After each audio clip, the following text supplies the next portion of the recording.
Muchas gracias al Instituto Tecnológico Hotelero por darme la oportunidad de moderar esta mesa y, por tanto, de aprender sobre turismo y sobre inteligencia artificial con 4 reconocidos expertos que ya ha presentado Paula. Pero comentábamos ayer en la redacción, viendo un poco el programa, que tenemos un cartel muy complementario, ¿no? Porque tenemos voces del mundo académico, de la sociedad civil, del mundo de la empresa, del mundo de las administraciones públicas, ¿no? Y yo creo que al final, durante estos 45 minutos, seguro que nos dais algunas claves para comprender mejor las transformaciones que se están produciendo en un sector tan importante para España como es el turismo. El título que ha planteado también el Instituto Tecnológico Hotelero es muy sugestivo, los robots contra los humanos, ¿no?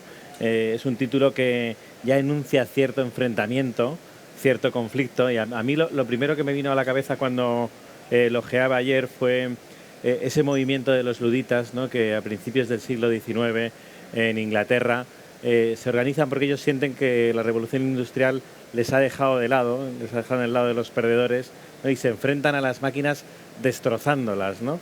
Yo creo que en el fondo posiblemente el motivo de esta tensión latente entre el hombre y la máquina, me viene también a la cabeza esa imagen del bajista de los Clash destrozando el instrumento en el escenario, pero creo que posiblemente el motivo de esta tensión es la certeza de que el progreso es ambivalente, ¿no? Lo que crea forma parte también de una destrucción. Y esa es la primera pregunta que os quería hacer. Cuando hablamos de inteligencia artificial aplicada al turismo, ¿qué está creando y qué está destruyendo esta nueva disrupción tecnológica? Empiezo yo, ¿no? Por ronda. Muchas gracias, lo primero, al Instituto Tecnológico por la invitación. Yo personalmente creo que la inteligencia artificial nos está ayudando a automatizar muchos de los procesos que teníamos ahí de forma, bueno, que eran al final muy pesados y nos hacen optimizar mucho el tiempo, ¿no? Pero principalmente, y hablo desde el área de marketing digital, para nosotros es una fuente de inspiración, ¿no? Y creo que nos aporta mucho valor el uso de estas nuevas tecnologías para darnos una magnífica y una amplitud de visión en muchos de los puntos creativos que nos surgen en el día a día. Y luego, por otro lado, nosotros en Only You, bueno, no considero que la palabra sea destruir, ¿no? Creo que va a haber procesos o puestos que pueden llegar a ser sustituciones en algunas de las funciones, pero no creemos que a nivel humano se pueda dar ese paso. ¿Por qué? Porque nosotros desde Only You creemos que uno de los valores de nuestra marca es esa conexión que tenemos con el destino, que la llevamos y ofrecemos al turista, al viajero, una conexión a través de nuestros lobbies, de nuestros restaurantes, que hacen que vivan la experiencia de una forma muy distinta. Y por otro lado tenemos una conexión que ocurre en nuestros hoteles, que es esa conexión con las personas, y fruto de todo ese valor lo aporta nuestro equipo. Nuestro equipo principalmente, tanto recepcionistas, camareros, como el equipo de pisos, y es una atención humana que difícilmente vamos a poder sustituir con la tecnología a día de hoy, ¿no? Veremos a ver qué ocurre en el futuro y se están dando pasos bueno, a nivel de replicar emociones tecnológicas, pero bueno, creo que queda un mundo por delante para poder avanzar y llegar a poder ofrecer ese valor humano que dentro de nuestros equipos para nosotros es un valor que cuidamos tantísimo al nivel de que consideramos que primeramente hay que cuidar al empleado. Eso es una reflexión que la semana pasada hacíamos con nuestro CEO, de tenemos de cuidar al empleado porque sin ello no se lo podrán transmitir y cuidar al turista, ¿no? Si no somos realmente cuidadosos con nuestros equipos, difícilmente podremos transmitir a nuestros turistas ese anfitrionaje en nuestros destinos, en nuestros hoteles. Muy bien, muy bien. Pues yo, si me permitís, voy a hacer un poco de abogado del diablo, voy a hacer un poco de polimalo. Yo creo principalmente que hay un hype, unas expectativas absolutamente desaforadas con respecto a lo que es la inteligencia artificial. cualquier persona tienes un negocio, un pequeño hotel que te funciona y ya te llega alguien diciendo, no, tú si quieres estar a la altura del futuro tienes que instalar un sistema de inteligencia artificial, un sistema que va a ser capaz de procesar millones de datos, tal, no sé qué, que te va a costar 5 millones de euros para empezar a hablar y si no te vas a quedar ya atrás en el anticuado, en el pasado. No. La tecnología hay que entender siempre que la tecnología es un medio, no un fin en sí mismo. Es decir, tú usarás inteligencia artificial si te vale para algo y si realmente tienes un uso y le ves un modelo de negocio claro. Si no, obviamente no hay que utilizarla. Así que no hace falta. De hecho, cuando uno analiza bien lo que se está haciendo y lo que realmente hay, porque yo he descubierto como dos realidades paralelas. Una cosa es lo que se habla y lo que sale en los medios y lo que hay en la tele, y cuando ya, como digo, abres el capó de la máquina, ¿no? Y ves lo que hay dentro de la inteligencia artificial realmente, ves que sí, evidentemente hay una gran revolución, se han conseguido cosas que hace unos años no sé, ni se soñaban que se pudieran hacer, pero lo que hay vale por unas cosas determinadas y no para otras. No van a solucionar muchas cosas. Por ejemplo, lo que tenemos ahora son los grandes modelos del lenguaje, ¿no? Lo que todos habéis escuchado, ChatGPT, y pues esos, ¿vale? Están muy bien como asistentes, puedes hablar, puedes consultarles, pero ya está, no te van a solucionar otro tipo de cosas ni valen para otra cosa más que para eso, ¿vale? Así que, bueno, se pueden buscar muchas aplicaciones y tal, pero mucho cuidado porque yo creo que va a haber grandes batacazos en muchas empresas que se van a lanzar a esta tendencia y en estos momentos hay un humo bestial y hay este momento, así que cuidado con lo que se hace. ¿Qué va a destruir la inteligencia artificial, como preguntaba, en el sector turístico? Bueno, si habéis visto los estudios, lo que más preocupa a la gente habitualmente en el sector económico se habla mucho de la destrucción de puestos de trabajo, ¿vale? No obstante, el sector turístico en esto es de los que sale mejor parados, ¿no? Porque las máquinas, como digo, pueden hacer ciertas cosas y van a ir mejorando, pero, evidentemente, como hemos hablado, ese trato humano, ese trato personalizado, incluso, ya os digo, lo que yo creo que va a venir dentro de un tiempo va a ser, en vez de inteligencia artificial, no inteligencia artificial, es decir, se va a valorar el que no haya. Es como, ahora cuando hay textos, por ejemplo, ¿no? Con los grandes modelos de lenguaje puedes hacer noticias, puedes hacer textos, cuentos, ensayos. Lo que se valora, lo que yo valoro cuando leo una noticia es que sea un escritor humano. No quiero que me la haga una máquina. Entonces yo creo que va a haber un momento, va a haber espacios sin inteligencia artificial. Vale, aquí no hay wifi, no hay nada, pero no hay inteligencia artificial. Por favor, quitarla de en medio, ¿vale? Así que en ese sentido, ya digo, un poco de prudencia y un poco de cuidado porque no creo que vaya a pasar tanto. Ni creo que ya digo, ni nos iremos acostumbrando, nos iremos adaptando a lo que va a ir llegando y no, como ya está pasando, y no pasa nada, realmente no va a pasar tanto, verdaderamente. Muy bien, Lina. Muy interesante, muy interesante. Bueno, antes de nada agradecer al Instituto Tecnológico Hotelero la invitación a participar. Yo vengo del mundo de la robótica de servicio. La robótica de servicio, como su propio nombre indica, es robótica orientada a dar servicio a los humanos. Aquí nosotros, dentro de la plataforma Hisparrob, estamos trabajando desde lo que van con ámbito de drones, vehículos autónomos, hasta robots sociales, robots cuadrúpedos. Y los robots sociales son los que yo creo que tienen más cabida en este mundo en el sector turístico. Un robot social es un robot humanoide muy orientado a la interacción con personas. ¿Cuál es la clave? Pues que sean capaces de simular esas emociones y de simular esos comportamientos que tenemos entre los humanos, ¿no?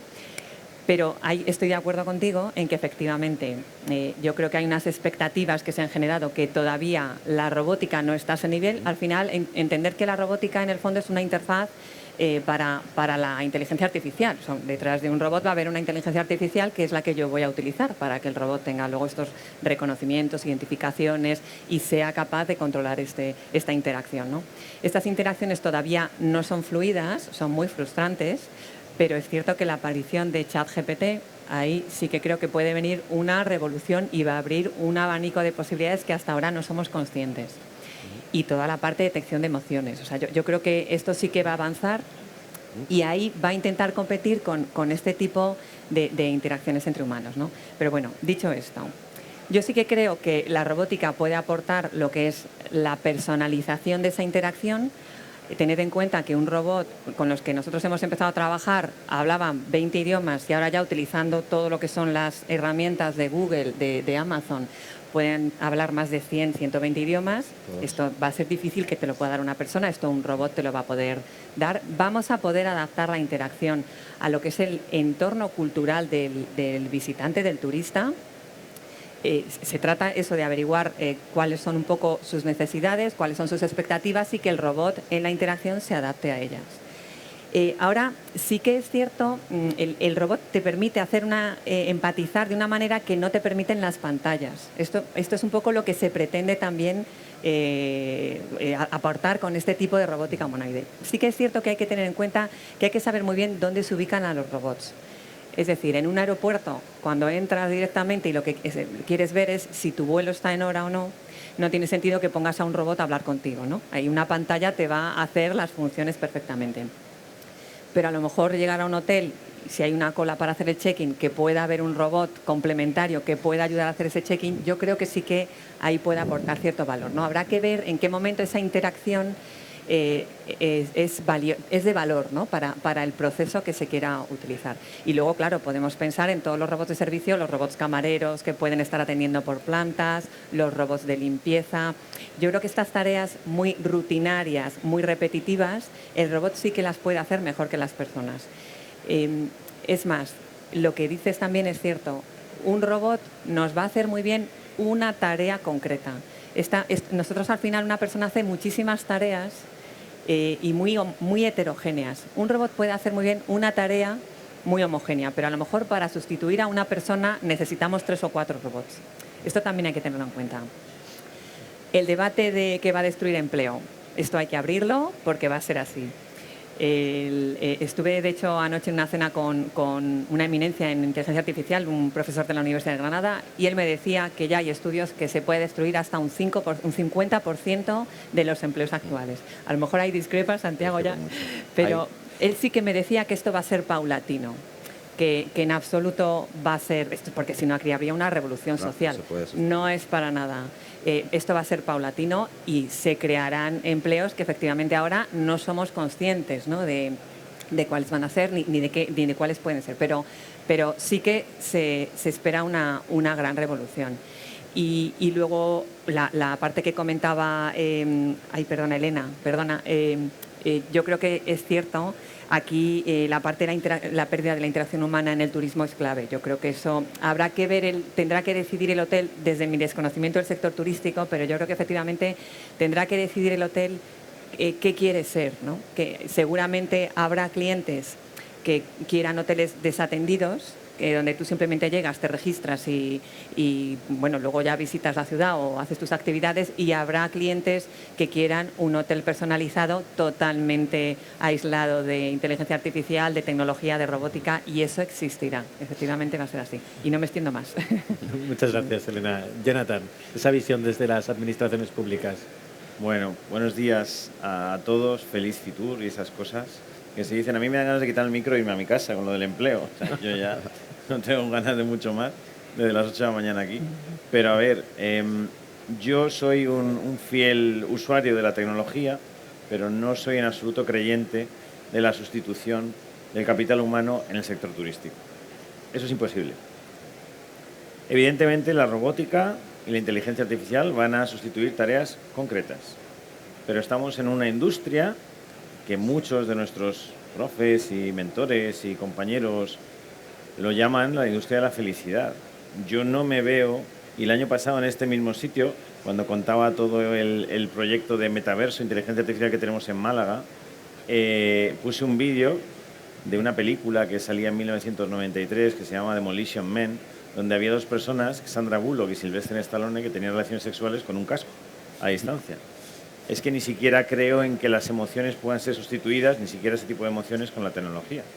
Entonces, desde los destinos turísticos estamos absolutamente tranquilos y esperanzados en la IA, porque la IA nos va a permitir que la experiencia del turista en el destino sea mucho mejor. Pero en ningún caso tenemos completamente claro que en ningún caso va a haber personas que se quieran quedar en su casa antes que viajar. O sí. Hay un estudio de la Universidad de Berkeley que todo el mundo, en todos los sitios, hoy en día, la generación Z, porque los Z, hay que pensar en los Z, hay que pensar... ¿Sabéis el porcentaje de personas de la generación Z que tienen como prioridad viajar?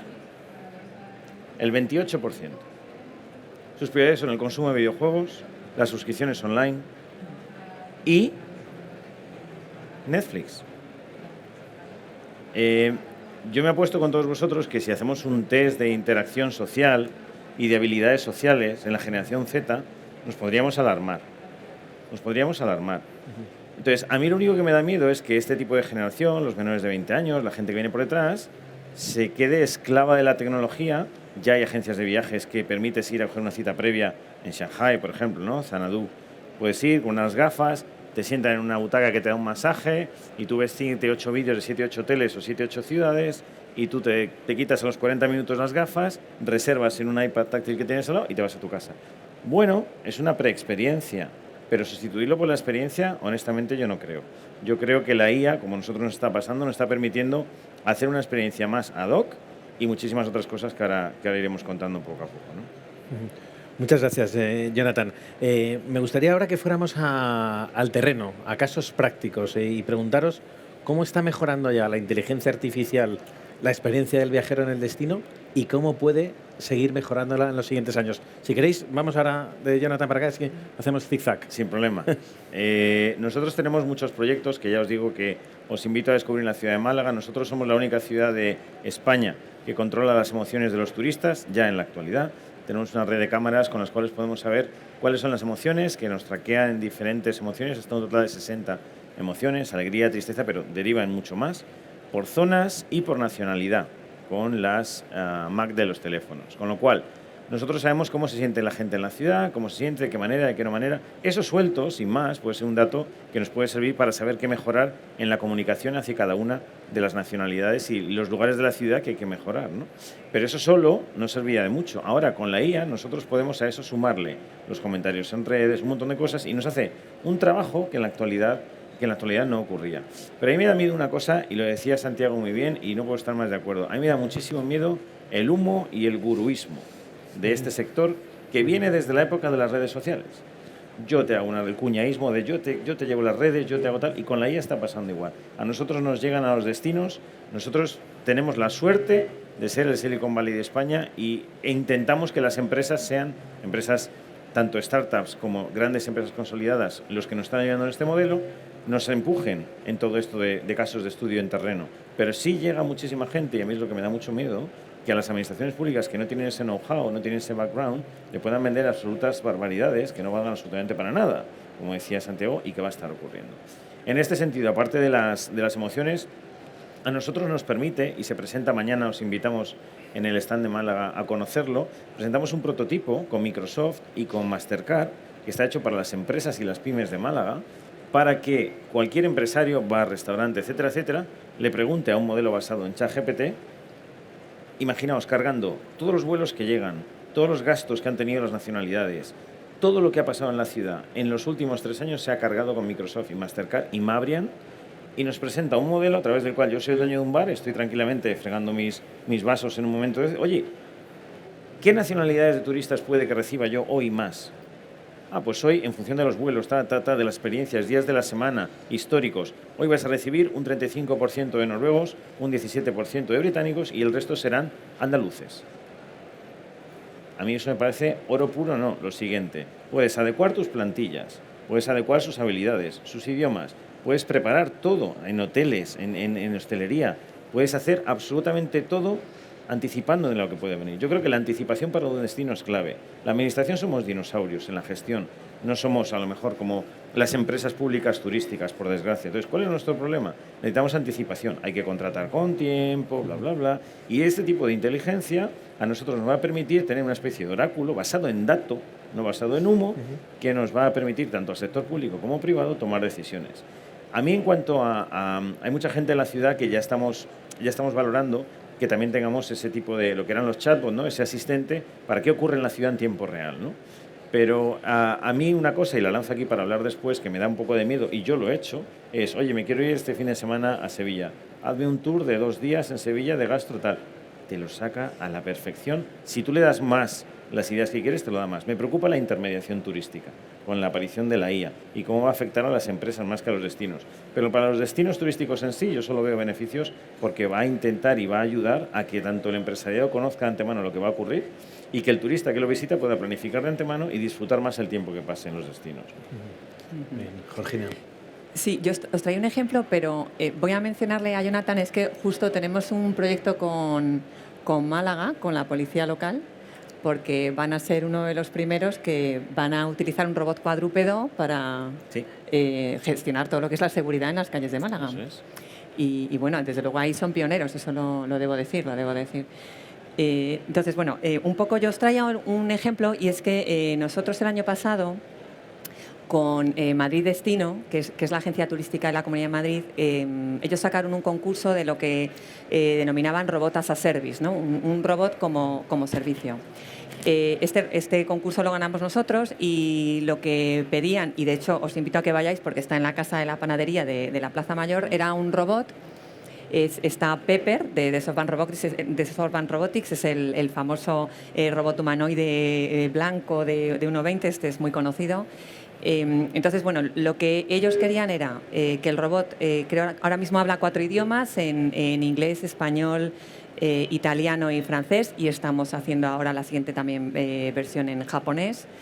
Pues que el robot sea capaz inicialmente de identificar la edad de la persona, y luego a través, esta identificación la hace por reconocimiento facial, y luego a través de ciertas preguntas que te hacen en la tablet puede identificar un poco la modalidad de viaje, ¿no? Si es viajas en familia, viajas en pareja, con amigos y demás. Entonces, en función de esto, lo que hace es dar unas recomendaciones sobre más de 200 actividades que hay para realizar en la Comunidad de Madrid. Yo creo que está funcionando bastante bien, es muy atractivo. Sí que debo reconocer, al final, lo que hablábamos, ¿no? Aquí hay unas expectativas muy altas. En cuanto se ve un robot humanoide con el que tienes una interacción, ya estás esperando que te conteste a todo. Ese es uno de los grandes problemas que tenemos. Al final, aquí hay un entrenamiento del contexto en el que vas a tener la interacción con ese robot. Y claro, produce cierta frustración, porque sí que vemos que la gente, en cuanto encuentra un robot social, habla de más, quiere decir, le cuenta más cosas muchas veces de las que a lo mejor le contaría una persona, y quiere tener una interacción mucho más prolongada de lo que a lo mejor se puede, ¿no? Pero sí que es cierto que el robot está funcionando, es una atracción turística, está dando recomendaciones, y sobre todo aquí tenemos el tema de información que se recopila, ¿no? de datos de los turistas que llegan, qué es lo que piden, qué es los programas que mejor están funcionando, que luego se pueden utilizar para mejorar, ¿no? Para mejorar esas actividades en destino. Que aquí habrá que entrar luego, no me voy a adelantar, en todo lo que es también el tema de esta recopilación de datos que hacemos con ellos, ¿no? A nivel de regulación. Pero voy a dejarlo aquí también. Hoy. Bueno, yo sí me pregunto, la pregunta inicial era ¿cómo está mejorando la inteligencia artificial la experiencia del viajero? Bueno, yo creo que tal como está el estado del arte, lo que van a llegar en los últimos tiempos, no solo para viajar, sino en general en cualquier actividad que hagamos, va a ser tener un asistente. Antes ya tenemos, todo el mundo conoce a Alexa, Google Now, y son bastante torpes y bastante tontos, pero bueno, ya se están. Estas empresas están ya cambiando y van a meter grandes modelos de lenguaje, y ya digo, van a cambiar completamente eso. En un viaje, ¿cómo se utilizaría esto? Bueno, pues como ha mencionado Jonathan, lo principal es la planificación. Es decir, yo cojo y quiero irme un fin de semana a Venecia. Pues le pregunto claramente, oye, organízame el viaje a Venecia, quiero ir 3 días, tal, tengo este presupuesto y tal. Y tú lo haces bien. Tú dices, bueno, ya hay páginas, ¿no? Hoy en día hay muchas páginas web que te dicen ya, un día en Venecia, ¿cómo organizarte tal? La ventaja que tiene esto es que tú puedes preguntarle y concretar, es decir, te dice algo y le corriges, pues no, pero esto no lo quiero ver, o este museo, aquí no, ¿qué hago entonces esta mañana? Entonces él te va a ir guiando. ¿Cuál es el gran problema? Bueno, el gran problema es que estos sistemas, lo habéis oído ya muchas veces, alucinan. Es decir, estos modelos están hechos para siempre responder. Entonces, cuando no saben la respuesta, ¿vale? Pues se la inventan. Entonces pueden engañarte perfectamente. Pueden decirte, oye, ¿a qué hora va a estar abierto este museo? No encuentra la información, no tal, se la inventa. Dice lo que sea, no tienen ninguna fiabilidad en este sentido. Es complicado porque corregir esto es difícil porque lo que es la debilidad también es su virtud. Me explico. Los programas informáticos anteriores a la llegada de las redes neuronales profundas, que son estos que tenemos ahora, eran que se movían muy bien en entornos, digamos, muy formalizados, donde había reglas claras y todo era muy preciso. Por ejemplo, jugaban muy bien al ajedrez, ¿vale? Donde hay unas reglas claras y no hay nada raro. Sin embargo, la realidad es mucho más difusa, mucho más borrosa, ¿no? No está tan claro todo. Y entonces ahí las redes neuronales artificiales entraron y funcionan muy bien. Pero hay que tener en cuenta que funcionan muy bien porque son sistemas estadísticos. Y los sistemas estadísticos pues, funcionan por probabilidad. Entonces siempre es por probabilidad y la probabilidad implica que no lo hacen perfecto. Hay un índice de fallos y de errores. Y eso es interesante porque también eso va a ser una de las razones que no puedan sustituir a la gente del sector turístico a nivel laboral. Lo que va a pasar seguramente es que estará ese asistente, tú lo haces, pero tú quieres otra persona que sea fiable. O sea, esa fiabilidad que nos dan las personas todavía no va a ocurrir. Sí que es cierto, como antes mencionabas, por volver a ese tema, hubo dos estudios al principio, hace unos años, muy famosos y muy potentes. Fue el famoso, hecho por Acemoglu y Rastrepo, que decían, sí, creo que hablaban del 50% de los trabajos que iban a perderse. Luego, Osborne de la universidad, creo que fue de... No me acuerdo. Bueno, hizo otro también devastador, entonces saltaron todas las alarmas y fue terrible. Pero luego esto ha ido modificándose. Ha habido un montón de estudios más y ya tienes estudios para todos los gustos. Yo incluso leí hace poco uno que decía que todo lo contrario, que iba a ser, o sea, que iba a crear mucho más de lo que iba a destruir, ¿vale? ¿Qué va a pasar? Seguramente que, como ha dicho, hay ciertos sectores que van a ser más atacados, hay sectores que va a haber... Pero también digo, será progresivo, lo que pasa es que sí que va a haber sectores que vayan perdiendo progresivamente esa carga y sectores que van a resistir más. ¿Vale? Pero ya digo, un nivel de paro, un país, más de un 20% de paro, por ejemplo, es imposible, si una rebelión, la gente se rebela, no habría. O sea, eso va a ser imposible. También un tema interesante, bueno, que da para mucho, puede haber la famosa renta básica universal, se habéis oído hablar, ¿no? Grabar impuestos a los robots para que paguen un sueldo a toda la gente que no va a poder trabajar. Eso, no obstante, esperar. Yo digo, hay que esperar un poco. Vamos a ir año por año, partido a partido, ¿no? ¿Vale? Porque esto, yo creo que esto es muy remoto y dado lo que hay todavía no está claro, ¿vale? Bueno, rápido. El segundo aspecto que yo creo que también va a mejorar mucho, y ya está mejorando, y es una barbaridad lo que ha pasado con respecto a la experiencia del viajero, son los traductores, los sistemas de traducción. Curiosamente, cuando empezó la inteligencia artificial en los años 50, pensaban que los traductores automáticos estaban a la vuelta de la esquina. Pensaban que eso iba a ser muy fácil. Simplemente una máquina, pones que una palabra, tiene un diccionario la máquina, te va traduciendo palabra por palabra, qué fácil. Pues no, descubrieron que el lenguaje humano es mucho más rico que todo eso y vieron que funcionaban fatal.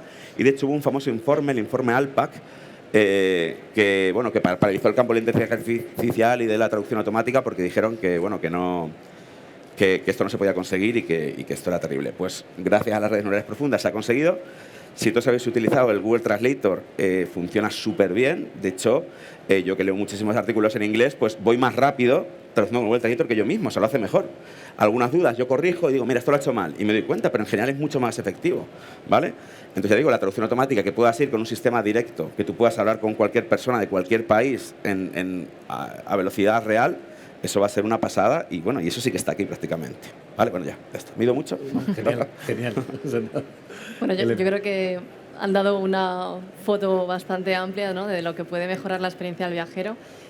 Claramente, a nivel de toda esa información, ¿no?, que hablaba Jonathan, de que podemos tener de los destinos en tiempo real a los hoteleros, nos hace optimizar la gestión a un nivel que hasta ahora, pues al final definíamos unas estrategias, unos mercados, íbamos un poco a ciegas, ¿no? Pero esta cantidad de datos que ahora mismo disponemos nos ayudan a optimizar mucho más nuestras inversiones a nivel de marketing y a la vez también poder ofrecerle un mayor valor añadido al cliente que recibimos, ¿no? Pues en función de su nacionalidad, un poco de sus perspectivas de viaje.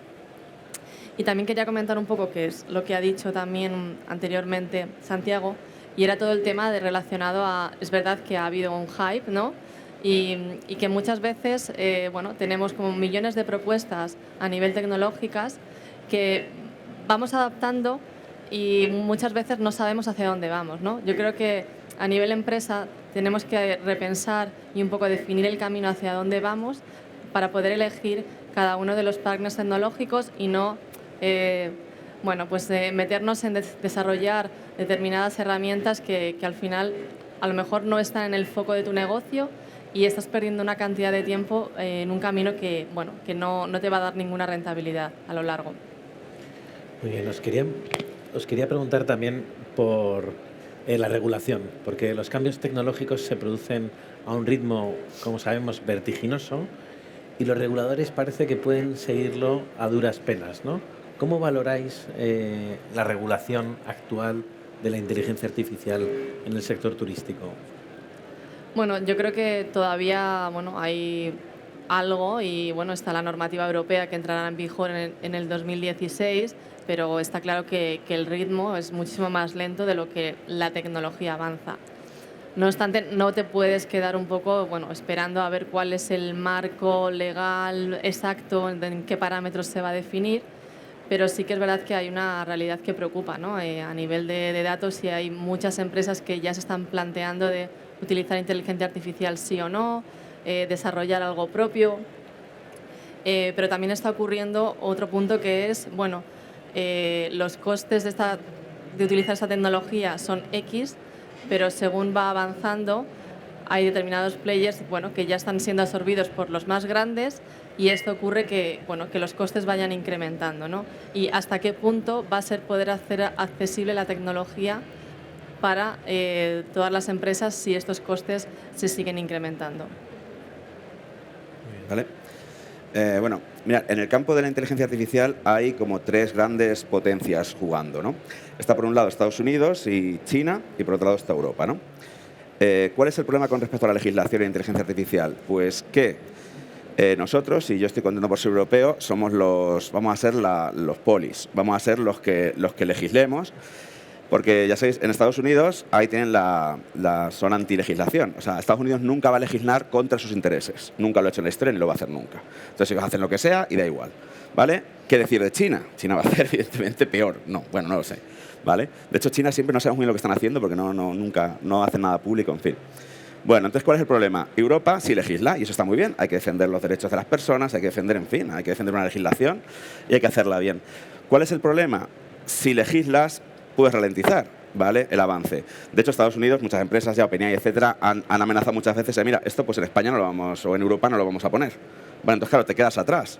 Entonces, ahí está este delicado equilibrio entre decir, si me paso legislando, ralentizo la investigación, y si dejo libertad absoluta, pues al final pues acaban siendo perjudicadas las personas. ¿Qué pasará?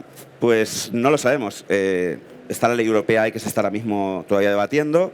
El tema principal de debate son los datos, evidentemente, la privacidad. Ya nos lo han quitado antes, es una cosa muy sutil, pero nos lo han quitado, ¿no? Ya sabéis todos con nuestras aplicaciones que es que te descargas algo, das a aceptar, con ese aceptar estás dando todos tus datos, absolutamente. Ahora mismo aquí mi móvil, yo tengo la ubicación en tiempo real abierta, entonces ahora mismo hay alguien que sabe dónde estoy en todo momento, ¿vale? Y eso además lo asocia con, antes he abierto Instagram, he dado 2 likes a una foto de no sé qué tal, todo eso lo están sabiendo, ¿vale? Y prácticamente me lo han medio robado, no me han pedido mucho permiso, o lo han hecho con mucho cuidado para que yo no me dé mucha cuenta de lo que están haciendo. Vale, ¿cómo me puede legalmente defender alguien de eso? Y a la vez, esos datos son necesarios. La inteligencia artificial funciona con datos, y cuanto más datos, mejor. O sea, los necesitan. No podemos decir, pues no, cortamos el chorro, entonces paralizamos todo. ¿Cómo se hace? La idea es la siguiente. La idea consiste en, sí, tus datos están ahí, pero no se asocian a tu persona. Es decir, alguien sabe que un tipo que está aquí sentado ahora mismo ha venido andando desde tal sitio y sabe que me metió en Instagram y tal, pero no se asocia a mi nombre ni a mi personalidad, de ninguna manera, ¿vale? Esa es la forma de tienes el dato y no tienes a la persona, ¿vale? Con eso protegeríamos. ¿Cuándo eso se rompería? Pues en una investigación policial o algo así, ¿no? Si yo cometí un asesinato, ya sí que la policía puede entrar y ver eso. ¿Cuál es el problema de eso?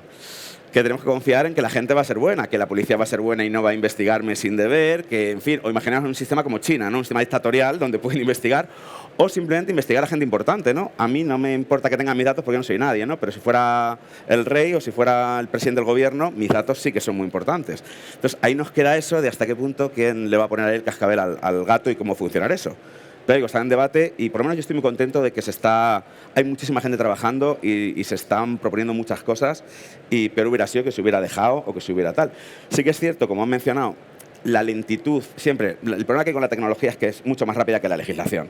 Entonces, cuando legislamos ya es tarde y aparece otra cosa nueva. Entonces, siempre vamos detrás. Pero bueno, aún así, no obstante, yo confío y creo que cómo se está tratando el tema, se está haciendo las cosas, creo, a mi juicio, más o menos bien. Más o menos bien. Al menos en Europa, ¿no, Santiago? Eso, al menos en Europa. Bueno, efectivamente, totalmente de acuerdo. O sea, nosotros que trabajamos con muchísimos fabricantes, sobre todo americanos y chinos, estos no están legislando nada y no quieren saber nada de legislación. Si en la inteligencia artificial aquí en Europa se está empezando, en la parte de robótica no os quiero ni contar. Esto es un territorio totalmente inexplorado. O sea, no se está haciendo nada. Es más, os voy a contar una anécdota. Nosotros, por ejemplo, cuando trabajamos con robots sociales, al final tienen cierto movimiento y pueden tener un problema en que en algún momento den un manotazo a alguien o algún obstáculo no lo esquiven de manera conveniente. pues no hemos conseguido encontrar ninguna aseguradora que nos haga un seguro de responsabilidad civil para que el robot pueda estar en un entorno público. Un vacío ahí. Entonces, es que no hay ningún tipo de regulación, ni se sabe muy bien cómo abordar este tema. Luego aquí, en la parte de la robótica, además, eso, sobre todo robótica para interactuar con personas, entramos en el juego de que el robot tenga un comportamiento ético y acorde a nuestros valores culturales, ¿no? Entonces, bueno, yo creo que todo esto es un melón que hay que abrir, que habrá que ver cómo lo gestionamos, que creo que hay que efectivamente regularlo y se hará en Europa, se lo tengo clarísimo. En el resto de continentes nada.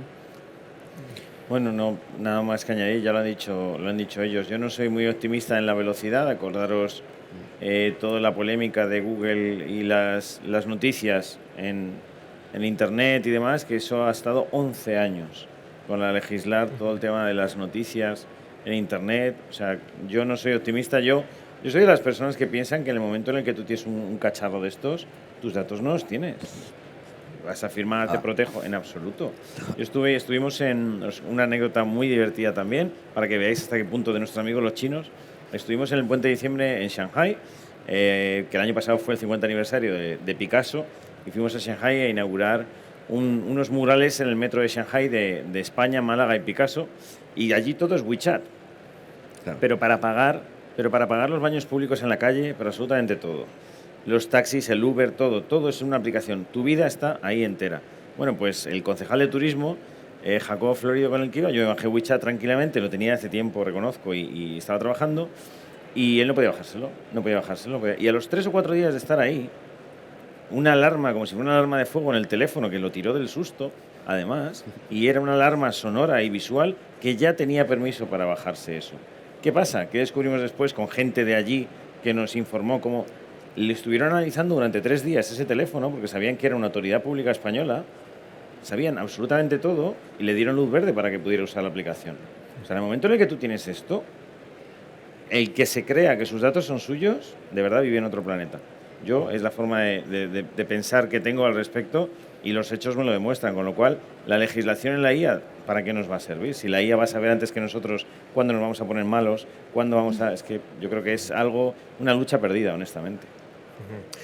Nos quedan 5 minutos, me avisan, y teníamos una cuestión más que abordar y casi, pues sois 4, casi es como el programa 59 segundos. Así que si podéis en este sentido modular para que cumplamos los tiempos de la organización, genial. Tenemos 2 grandes palancas de transformación en nuestra época, ¿no? Por un lado, la innovación tecnológica, de la que llevamos hablando durante toda la mesa. Por otro lado, la sostenibilidad medioambiental. Os quería preguntar, ¿cómo puede ayudar la inteligencia artificial a descarbonizar la industria turística? A nosotros ya nos ayuda desde hace más de una década, no la inteligencia, pero sí los datos y la tecnología. Sabéis el sufrimiento que tiene ahora Andalucía con el agua, que es una cosa que no os podéis imaginar, y no es broma. O sea, agua tendremos para, pues no sé, si sigue todo así, un año. En un año ya están los cortes de agua en jardines, en piscinas, en toda la Costa del Sol.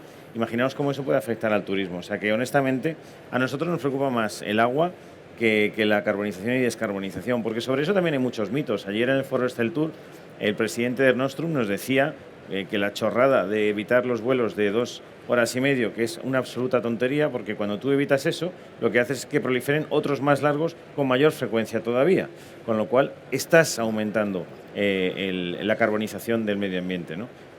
Esto da para un día entero de hablar, pero yo creo que la IA, y a nosotros ya os digo que hace más de una década nos ayuda, a nosotros nos controla los datos y ahora estamos metiendo inteligencia artificial para ello, para potenciarlo mucho más. Nosotros sabemos perfectamente los decilitros y hectolitros que gastamos de agua en parques, en jardines, en limpiezas municipales.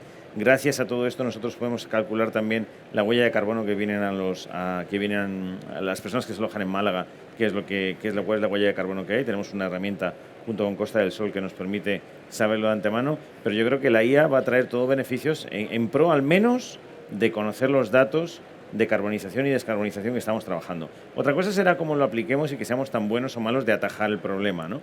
Pero nadie puede tener ya excusa para decir que no conoce cuál es su grado de afectación en la carbonización cuando viaja y cómo afecta a las ciudades y a los ciudadanos, ¿no? Pero ya os digo, otra cosa diferente es cómo lo atajemos. Pero en este sentido yo le veo todo beneficios porque la IA nos va a permitir, como estamos viendo de antemano, trabajar con todos estos datos con previsión. Georgina. Yo voy a hacer un enfoque totalmente distinto.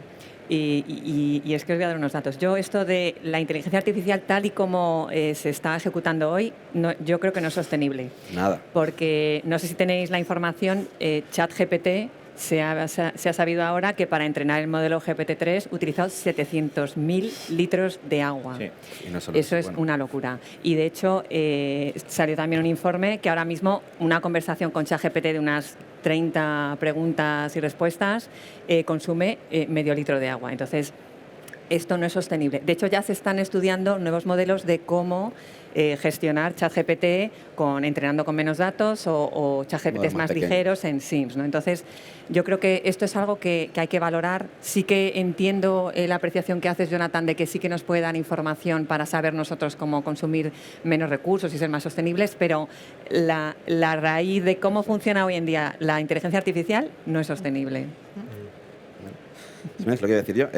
Sí, cuando hablamos de inteligencia artificial, yo a veces digo, pero sí, es bastante tonta.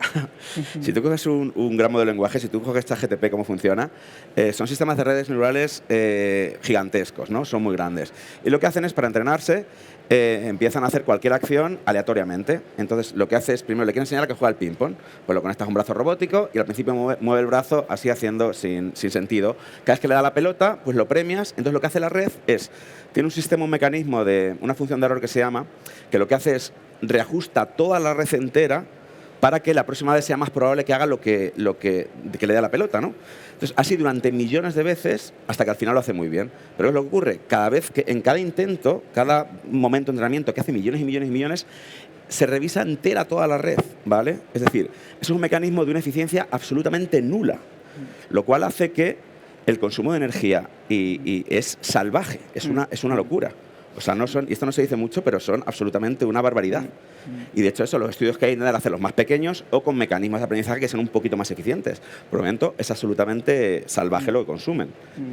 Otra cosa, pero como bien ha dicho Jonathan, también evidentemente tú con programas de inteligencia artificial pues puedes utilizarlos para lo que quieras. Entonces tú puedes utilizarlos para analizar la contaminación de una ciudad, para analizar el consumo de agua, para analizar lo que quieras y en ese sentido puedes usarlos para el bien. Pero ya digo, de momento, lo que es como bien ha dicho la raíz, la base es un desastre absoluto.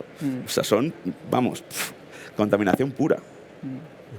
Bueno, yo creo que lo han dicho todo, pero el reto sería llegar a esa optimización, ¿no? del consumo de energía por parte de todo lo que genera la IA y utilizar con mayor frecuencia todos los beneficios que nos genera a nivel de descarbonización, ¿no? Ese es un poco el reto que nos queda de aquí al futuro. Muy bien, pues un verdadero placer, Jonathan, Georgina, Santiago, Elena. Decíamos al principio, 4 voces complementarias que nos iban a ayudar a comprender un poco mejor toda esta gran burbuja y toda esta gran transformación que es la inteligencia artificial y sus aplicaciones en un sector tan importante para el futuro de España como el turismo. Un fuerte aplauso para nuestros ponentes. Gracias. Muchas gracias.